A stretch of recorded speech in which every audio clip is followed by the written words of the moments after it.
বিপিএলে পারিশ্রমিক ইস্যুতে এবার সরাসরি মুখ খুলেছেন ক্ষুব্ধ তামিম।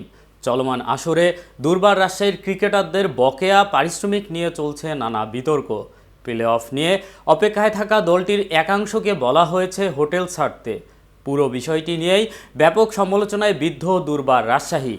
এ নিয়ে এবার খুব ঝাড়লেন ফরচুন বরিশালের অধিনায়ক তামিম ইকবাল।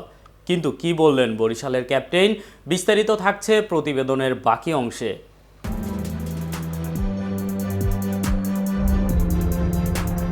গতকাল ঢাকা ক্যাপিটালসের বিপক্ষে নিজেদের জয়ের পর সংবাদ সম্মেলনে আসেন বরিশালের অধিনায়ক। জাতীয় দল থেকে সদ্য অবসরে যাওয়া এই ক্রিকেটার দায় দিয়েছেন বিসিবির কাঁধেও।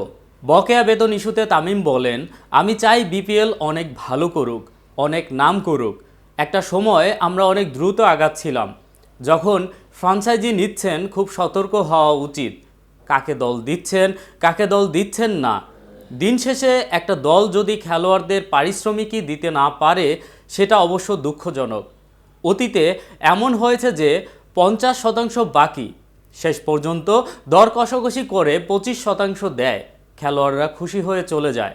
তামিম বলেন, দোষ তো খেলোয়াড়দের না, ওরা তো 16 ম্যাচ ভালো করেই খেলে। দোষ হলো ফ্রাঞ্চাইজি ও বিসিবির। ওরা এই দর কষাকষি কেন করে খেলোয়াড়দের সাথে? দ্রুতই এই সমস্যার সমাধানের কথা বললেন তামিম। বরিশালের ক্যাপ্টেন বলেন, আশা করি সমাধানের চেষ্টা করবেন, এমন যেন না হয়। এটা শুধু বিপিএলকেই ছোট করে না, দেশের ব্যাপারেও বাজে বার্তা দেয়। অনেক বিদেশি ক্রিকেটার আসতে চায়, এসব হলে সমস্যা হয়ে যায়।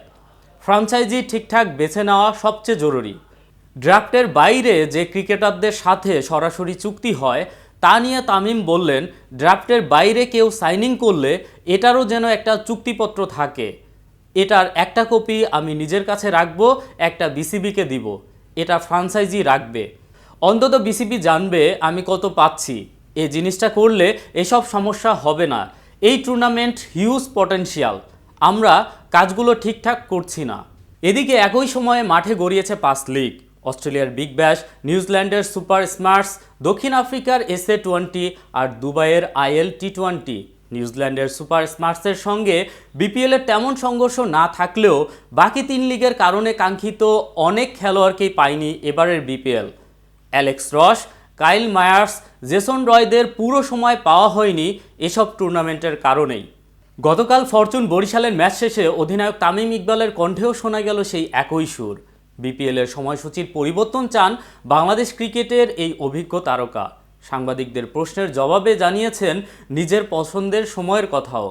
গতকাল ফরচুন বরিশালের ম্যাচ শেষে অধিনায়ক তামিম ইকবালের কণ্ঠেও শোনা গেল সেই একই সুর। বিপিএলের সময়সূচির পরিবর্তন চান বাংলাদেশ ক্রিকেটের এই অভিজ্ঞ তারকা। সাংবাদিকদের প্রশ্নের জবাবে জানিয়েছেন নিজের পছন্দের সময়ের কথাও। সংবাদ সম্মেলনে তামিম ইকবাল বলেন, আমার মনে হয় বিপিএলের প্রথম শিডিউল ছিল অক্টোবর-নভেম্বরের দিকে। এটা ভালো সময় ছিল। এতক্ষণ সাথে ছিলাম আমি রবিল ইসলাম রবিন। কেটিভি ক্রিকেটের সাথে থাকার জন্য ধন্যবাদ।